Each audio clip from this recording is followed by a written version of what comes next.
Hi everyone, section 14 को पढ़ना है आज।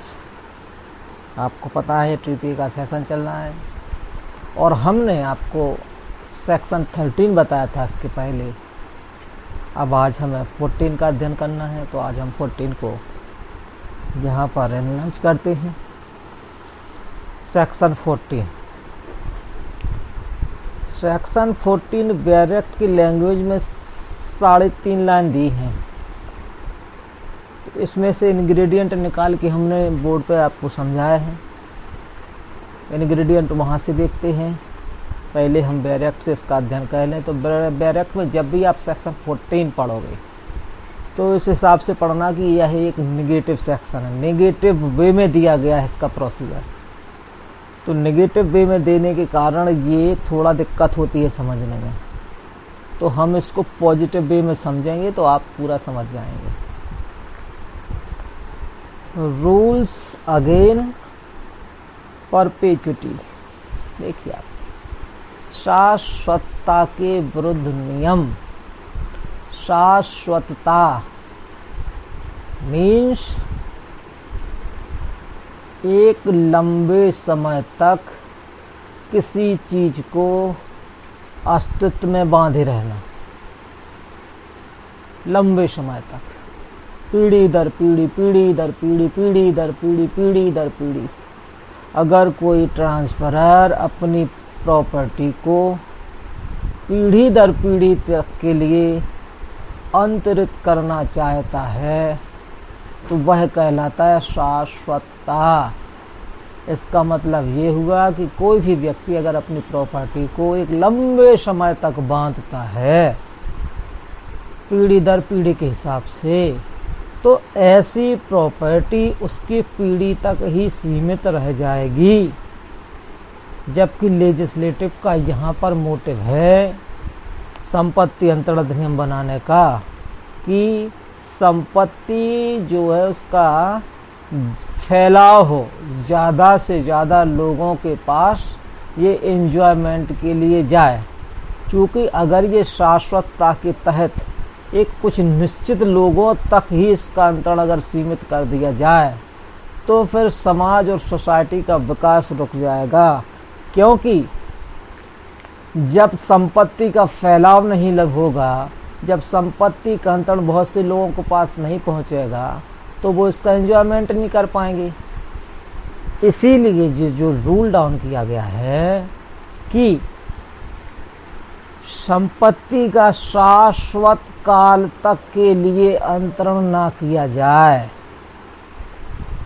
अगर ये किया जाता है तो संपत्ति अंतरण अधिनियम इसकी धारा 14 इस चीज का विरोध करती है। तो जैसा कि हमने पढ़ा, अब हम सेक्शन 14 की पहले इंग्रेडिएंट को बोर्ड पर समझ लेते हैं। समझने के बाद फिर हम बैरेक्ट पढ़ेंगे और बैरेक्ट पढ़ने के बाद आपको समझ में आ जाएगा। समझिए, जैसा कि आपको पता होगा कि सेक्शन 14 सेक्शन 13 को ही आगे बताती है, एक्सटेंड करती है। कि जो अभी हमने संपत्ति का अंतरण पढ़ा था सेक्शन 5 के अंदर, तो उसमें हमने पढ़ा था कि जो भी संपत्ति का अंतरण किया जाए वह संपत्ति लिविंग पर्सन के बीच में ही उसका ट्रांसफ़र होगा। लेकिन सेक्शन 13 और 14 इस बात का अपवाद है कि संपत्ति का अंतरण लिविंग पर्सन से यूबी को भी हो सकता है। जब भी यूबी को होगा तो सबसे पहले सेक्शन 13 की जो शर्तें थीं वो फुलफिल होंगी, इसके बाद ही यूबी को किया जा सकता है। उसी 13 की एक कदम आगे बढ़ के सेक्शन कुछ एक और नया प्रोविजन जोड़ती है जिसको आज हमें पढ़ना है। तो देखिए आप, संपत्ति में जो हितों का अंतरण होता है वो मूल रूप से 2 तरीके से होता है। एक प्रेजेंट इंटरेस्ट यानी वर्तमान हित का अंतरण होता है, एक भविष्यकालिक हित का अंतरण होता है। 2 तरह के हित का अंतरण संपत्ति अंतरण अधिनियम के तहत किया जाता है। वर्तमान हित का अंतरण और भविष्यकालिक हित का अंतरण। वर्तमान हित का अंतरण, वर्तमान हित का अंतरण से अभिप्रेत है ऐसा अंतरण जो एक जीवित व्यक्ति से दूसरे जीवित व्यक्ति में अंतरित किया जा सकता है सेक्शन 5 के अकॉर्डिंग। इसका मतलब ये हुआ कि अगर कोई व्यक्ति एक जीवित है और दूसरे जीवित को करना चाहता है तो कई जीवित व्यक्तियों को वो संपत्ति का अंतरण करके वर्तमान हित अंतरित कर सकता है। जैसे ए फॉर लाइफ बी को दे सकता है, for B for life C, for life D, for life कई जीवित व्यक्तियों को। यहाँ पर संपत्ति अंतरण अधिनियम धारा 5 नहीं रोकती, 13 नहीं रोकती, 14 नहीं रोकती। वर्तमान हित, इसका मतलब ये वर्तमान हित तो उसी को दिया जा सकता है जो जीवित है। तो एक जीवित से दूसरे जीवित कई जीवित व्यक्तियों को संपत्ति का अंतरण किया जाए, कोई दिक्कत नहीं। तो ये वर्तमान हित एक जीवित से कई जीवित व्यक्तियों को, हजारों व्यक्तियों को, जीवित व्यक्तियों को संपत्ति का अंतरण किया जा सकता है, कोई दिक्कत नहीं इसमें। One living person to another living person, कई जीवित व्यक्तियों को संपत्ति का अंतरण कर दिया जाए, कोई दिक्कत नहीं। फिर ये सेक्शन कहती है और, वेरी इंपॉर्टेंट वर्ड, और यानी कई जीवित व्यक्तियों को वर्तमान हित दिया जा रहा है और जब ये वर्तमान हित दे दिया जाए जीवित व्यक्ति को, अब भविष्यकालिक हित देना है हमें। भविष्यकालिक हित का मतलब ये कि जिस व्यक्ति को हम ये संपत्ति का अंतरण कर रहे हैं, जो भविष्यकालीन हित दे रहे हैं, वो अभी अस्तित्व में नहीं है। वो कहाँ है? वो अभी बॉम्ब में है, वो अजन्मा है, वो यूबी है, वो अनबॉर्न चाइल्ड है। अगर हम उसको देना चाहें तो उसको हम जब भी देंगे कौन सा हित देंगे? भविष्यकालिक। भविष्यकालिक है तो उसको हमें संपत्ति अंतरण अधिनियम के तहत देना पड़ेगा। तो एक वर्तमान हित, दूसरा भविष्यकालिक हित, जो एक जीवित व्यक्ति के द्वारा आजन्म यूबी को सेक्शन 13 के अकॉर्डिंग दिया जा सकता है। आपने तो पढ़ ही लिया धारा 13 के अंदर कि जब कभी भी यूबी को संपत्ति अंतरण किया जाए तो तभी किया जा सकता है जब सेक्शन 13 की शर्तें पूरी हो जाएं। तो इसका मतलब ये है कि यहाँ पे सेक्शन 13 की शर्तें पूरी हो जाती हैं तो कोई भी व्यक्ति पहले वर्तमान हित का अंतरण करेगा जीवित व्यक्ति को। वर्तमान हित का अंतरण हो जाने के बाद अगर वो भविष्यकालिक हित यूबी को अंतरित करना चाहता है तब फिर उसको धारा 13 के अकॉर्डिंग ही यूबी के पास संपत्ति का अंतरण कर सकता है। धारा 13 आपको याद होगा। संपत्ति अंतरण अधिनियम की धारा 13 कहती है कि जब कभी भी कोई संपत्ति किसी यूबी को अंतरित की जाए तो उसके पहले उसको डायरेक्ट संपत्ति का अंतरण नहीं किया जा सकता। आपको कुछ शर्तों का पालन करना पड़ेगा।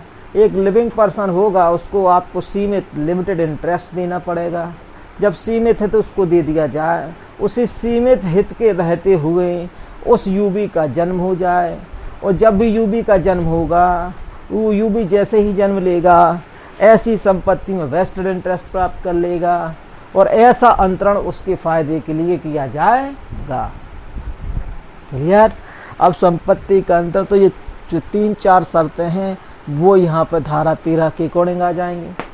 तो इसका मतलब ये कि अभी आपने धारा 14 के लिए 2 बातों का कंप्लायंस कर लिया। एक, सीमित किसी जीवित व्यक्ति को आपने वर्तमान हित का अंतरण किया और ऐसा अंतरण सीमित था। उसको करने के पश्चात चूंकि अब यूबी के लिए आप जब जाएंगे तो ये हित सीमित होगा, जीवित व्यक्ति को होगा। अब यूबी को जब आप करेंगे तो उसको भविष्य में हित मिलने वाला है क्योंकि जिस दिन वो जन्म लेगा, जब जन्म लेगा तो धारा 13 की शर्तों का पालन करना पड़ेगा। क्लियर? ये भैया वेस्टेड इंटरेस्ट यहाँ से यहाँ तक यूबी ने ले लिया। यहाँ तक तो धारा 13 ही चलती है। धारा 14 अस्तित्व में आने वाली है। अब एक कदम, जब यहाँ से एक कदम अब बढ़ता है सेक्शन 14 का। सेक्शन 14 कहती है सेकंड क्लॉज में आके यहाँ पे, तब धारा 14 दो तरह के अंतरण के संबंध में यह प्रावधान करती है। यतलब मतलब ये कि जब ये शर्त पूरी हो जाए, ये शर्त पूरी हो जाए, इसके पश्चात धारा 14 ये शर्त लेके आती है। क्या कहता है धारा 14? अब धारा 14 का प्रावधान आता है कि संपत्ति के अंतरण में ऐसी कोई शर्त नहीं लगाई जा सकती। देखिए अब नेगेटिव सेक्शन है, मैंने पहले बोला था ये यहीं से सेक्शन नेगेटिव हो रही। संपत्ति के अंतरण के संबंध में ऐसी कोई शर्त नहीं लगाई जा सकती। ये आ गई बात। यहां तक आए। अब जब ये दोनों कंप्लीट हो गए धारा 13 के अकॉर्डिंग, तब 14 जन्म ले रही है और कहती है संपत्ति के अंतरण के संबंध में ऐसी कोई शर्त नहीं। कौन सी शर्त? जो यह प्रावधान करती हो कि ऐसा अंतरण आजन्मे के वयस्कता प्राप्त कर लेने के पश्चात प्रभावी होगा। देखिए क्या क्लियर बात कहती है। इसका मतलब ये कहना चाहती है कि अगर यूबी को आपने संपत्ति में हित का अंतरण किया, तब आप हित का अंतरण करने के पश्चात अब ऐसी कोई भी संपत्ति अंतरण के तहत आप ऐसी कोई भी शर्त नहीं लगा सकते हैं। कौन सी शर्त नहीं लगा सकते हैं? वो ऐसी शर्त नहीं लगा सकते हैं कि ऐसा अंतरण जो किया गया है यूबी को, वो तब प्रभावी होगा जब वो वयस्कता प्राप्त कर लेने के पश्चात प्रभावी होगा। वयस्कता प्राप्त कर लेने के पश्चात प्रभावी होगा। ऐसा अंतरण नहीं किया जा सकता। ये है नेगेटिव शर्त। इसका मतलब ये कि वो जैसे ही वयस्कता प्राप्त करेगा, वयस्कता प्राप्त करने के ही साथ प्रभावी हो जाएगा। जबकि सेक्शन कहती है वयस्कता प्राप्त कर लेने के पश्चात प्रभावी होगा। पश्चात नहीं होगा बेटा, जैसे ही वो वयस्क होगा उसी के साथ ही वो प्रभावी हो जाएगा। क्लियर? ये है सेक्शन। अब 14 में कुछ है ही नहीं। अगर समझ सको तो ये लाइन 14 की है बस। इसका मतलब ये कि संपत्ति अंतरण अधिनियम के तहत अगर आप किसी यूबी को धारा 13 को शर्तों का पालन कर देते हैं, ठीक है, उसके बाद अगर आप ऐसी शर्त लगाते हैं कि धारा 13 की भैया हमने बातों को पूरा कर लिया, लेकिन अब हम ये शर्त लगाते हैं कि ऐसी संपत्ति अंतरण में जो यूबी को जाएगी वो तब प्रभावी होगा जब वो वयस्कता प्राप्त कर लेने के पश्चात प्रभावी होगा। नहीं, क्योंकि अगर वयस्कता प्राप्त कर लेने के पश्चात प्रभावी हुआ वो शाश्वत हो जाएगा, जिसका ये सेक्शन 14 विरोध करती है। इसका मतलब ये कि अगर कोई व्यक्ति संपत्ति को एलिमिनेट करना चाहे, बांधना चाहे, तो बांध सकता है वो एक निश्चित समय तक के लिए। उसके आगे अगर बांधता है तो वो शाश्वतता के विरुद्ध हो जाएगा। रूल्स अगेंस्ट परपेचुइटी लागू हो जाएगी और वैसी संपत्ति को नहीं बांधा जा सकता। एक बार फिर से समझ लिए 14 की आगे की लाइन। धारा 13 जब पूरी हो जाएगी तो धारा 14 में सिर्फ इतना ही वर्ड आता है कि संपत्ति के अंतरण में ऐसी कोई शर्त नहीं लगाई जा सकती है जो ऐसे अंतरण को प्रभावी करता हो तब जबकि वो वयस्कता प्राप्त कर ले। वयस्कता प्राप्त करने के पश्चात प्रभावी होगी। अगर ऐसी शर्त लगाई जाती है तो ऐसी शर्त शून्य होगी और अंतरण वैध होगा। इसका मतलब यह हुआ कि सेक्शन 14 अजन्मे की वयस्कता प्राप्त कर लेने तक संपत्ति में के उसके हित का संचयन रोकना किया जा सकता है। इसका मतलब ये कि जब तक वो वयस्कता प्राप्त ना कर ले तब तक तो उसके हित को रोका जा सकता है। जैसे ही वो वयस्कता प्राप्त करेगा, जो मेजॉरिटी होगा, वैसे ही संपत्ति में वो एब्सोल्यूट राइट यूज करने लगेगा। फिर उसके हितों का आप एक्युमुलेट नहीं कर पाएंगे, संचयन नहीं कर पाएंगे। क्लियर है? ये है धारा 14। एग्जाम्पल और समझ लीजिए। ए सपोज दैट ई है यूबी, इसको संपत्ति में अंतरण करना चाहता है तो आपको पता है कोई दिक्कत नहीं है। ए फॉर लाइफ बी को लिमिटेड इंटरेस्ट देता है। सपोज दैट इसने इसको 10 वर्ष के लिए संपत्ति दी। बी सी को फिर वही संपत्ति सी को इंटरेस्ट करता है फॉर लाइफ। सपोज दैट यहाँ पे बी 10 वर्ष रहा है, फिर यही संपत्ति वो डी को ट्रांसफ़र करता है, लिमिटेड इंटरेस्ट 5 वर्ष। सपोज दैट सी यहाँ 5 वर्ष तक रहा, तो 5 वर्ष तक यहाँ से फिर डी के पास पहुँची। तो इसका मतलब ये हुआ कि 10 वर्ष ये, 10 वर्ष ये और 5 वर्ष ये। इसके बाद ये संपत्ति जाती है डी के बाद किसके पास जाना है, ये संपत्ति यूबी ई के पास। तो 10 वर्ष 5 वर्ष, ये तो फॉर लाइफ। तो मैंने पहले बताया था एक से अधिक जीवित व्यक्तियों को किया जा सकता है, कोई दिक्कत नहीं है, लेकिन वो अंतरण के दिनांक को अस्तित्व में हो व्यक्ति, तो वो व्यक्ति फॉर लाइफ। ये सब लोग जीवित व्यक्ति हैं जहाँ पे संपत्ति का अंतरण किया जा सकता है। एक नहीं कई व्यक्तियों को जीवित व्यक्तियों को संपत्ति का अंतरण किया जा सकता है। वर्तमान हित का ट्रांसफर कई व्यक्तियों को दिया जा सकता है। ये लाइन आएगी वर्तमान हित का संपत्ति में अंतरण कई जीवित व्यक्तियों को। लेकिन जब जीवित से यूबी को जाए तब ये आ जाता है भविष्यकालिक हित। क्लियर। और जब भविष्यकालिक हित आ जाएगा तो यहाँ पर सेक्शन 13 को फॉलो करना पड़ेगा, क्योंकि आप यूबी को देना चाहते हैं। तो जब आप यूबी को दोगे तो संपत्ति अंतरण अधिनियम के धारा 13 का कंप्लायंस कर दोगे तो यूबी के पास आ जाएगी। यूबी के पास धर्मों शर्तों का पालन करने के पास आगे प्रॉपर्टी। अब सेक्शन 14 जन ले रहा है और वो कह रहा है कि यहाँ पर जो संपत्ति का अंतरण है ये कब से प्रभावी होगा। तो उसने कहा देख भाई 10 वर्ष ये, 10 वर्ष ये, 5 वर्ष ये और 18 वर्ष ये, क्योंकि अभी यूबी को वयस्कता प्राप्त करना है। जैसे ही वयस्कता प्राप्त कर लेगा उसके पश्चात प्रभावी हो जाएगा। तो देखिए अब 5 साल ये, 5, 10, 10, 15, 10 साल 10, 10, 15 यानी ये 25 वर्ष और 18 वर्ष ये आ गए हैं आपके। तो ये हो गए आपके कितना 43 वर्ष ईयर्स। कैसे 10 वर्ष ये, 10, 10, 20 वर्ष, 5, 25 वर्ष और यूबी के ये 18 वर्ष। कब तक आप उसको संचयन कर सकते हो, वयस्कता प्राप्त करने तक। तो वयस्कता की उम्र कितनी है 18 वर्ष। तो ये भी आप उसकी संपत्ति का संचयन कर सकते हैं। और साथ में 9 महीने जो वो बॉम्ब में रहेगा तब तक भी तो संपत्ति बंधी रहेगी। तो कुल मिला के ये बात सामने आ गई है कि वयस्कता प्राप्त करने तक इसकी संपत्ति का संचयन किया जा सकता है, बांधी जा सकती है। और जैसे ही वो वयस्कता प्राप्त कर लेता है उसके 1 सेकंड भी संपत्ति को संचयन नहीं किया जा सकता। अगर किया जाता है तो रूल्स अगेंस्ट परपेचुइटी का सिद्धांत लागू हो जाएगा। कुल मिला के बात आती है कि ऐसा यूबी को जो संपत्ति मिल रहा है वो बांधी जा सकती है कितने समय तक के लिए, 43 ईयर्स और 9 मंथ। आप हिसाब लगा लेना। और तब जाके इतनी समय तक, इसके बाद एक भी क्षण अगर संपत्ति को का एक्युमुलेट किया जाता है, उसके हित का अगर आय का संचयन किया जाता है तो रूल्स अगेंस्ट परपेचुइटी का सिद्धांत लागू हो जाएगा। तो कुल मिला के सिर्फ एक बात आई है सेक्शन 14 के अंदर कि जहां 13 कंप्लीट हो जाए और 14 के तहत अगर उसकी संपत्ति, यूबी की संपत्ति को जो हित मिलने वाला था उसको अगर हित को स्टे करना है तो सिर्फ और सिर्फ उसकी वयस्कता की उम्र प्राप्त करने तक ही उसको स्टे किया जा सकता है। इसके पश्चात उसमें जो इंटरेस्ट उसको क्रिएट हुआ यूबी को, जैसे ही वयस्कता प्राप्त कर लेगा तत्काल प्रभावी हो जाएगा।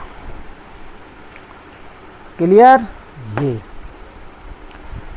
अब इसी में आते हैं 2 तरह के एक्सेप्शन। तो ये आप पढ़ लेना।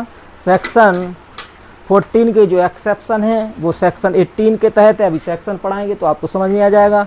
ये गिफ्ट अगर धार्मिक प्रयोजन के लिए तब इस तरह की शर्तें लगाई जा सकती हैं। अगर संविदा है, कोई पर्सनल नेचर का कन्वीनियंट है, संविदा है, चूँकि इस तरह की ट्रांजैक्शन में संपत्ति के हित का अंतरण नहीं होता है तो ये भी सेक्शन 14 के दायरे से बाहर होगी। और चार्ज अगर आप किसी संपत्ति अंतरण के तो चार्ज लगा देते हैं तो वहाँ भी 14 लागू नहीं होती है। और वेस्टेड इंटरेस्ट, इस तरह की कुछ ये एक्सेप्शन है जो 14 को अलाउ करती हैं एक्सेप्शन। रिलेटेड केस आप इसमें लिख लेना। 2 केस हैं, टैगोर बनाम टैगोर और राम वर्ण वर्सेस राम मोहित इन 1967 AIR ये इसके दो इंपॉर्टेंट केस, ये केस लॉज आप लिख लेना। और शाश्वतता के विरुद्ध के जो नियम के जो कारण है वो ये मैंने सबसे पहले बता दिया कि अगर संपत्ति अंतरण अधिनियम के तहत अगर इस तरह की शर्तें अलाउ कर दी, जो शाश्वतता तक अगर संपत्ति को बांध के रखने के लिए अलाउ कर दिया गया, तो इससे समाज की उन्नति नहीं होगी, संपत्ति का फैलाव नहीं होगा और औद्योगिक विकास रुक जाएगा और व्यापार सरलता सुगमता से नहीं हो पाएगा, क्योंकि संपत्ति कुछ लोगों तक ही सीमित होकर रह गई। जब तक संपत्ति का समाज के हर व्यक्ति के द्वारा उसका उपयोग ना किया जाए तब तक ये समाज डेवलप नहीं हो सकता। इसलिए रूल्स अगेंस्ट परपेचुइटी, शाश्वतता के विरुद्ध ये नियम बनाया गया है। आई होप आपको समझ में आया होगा और जहाँ कोई दिक्कत है आप पूछ लें।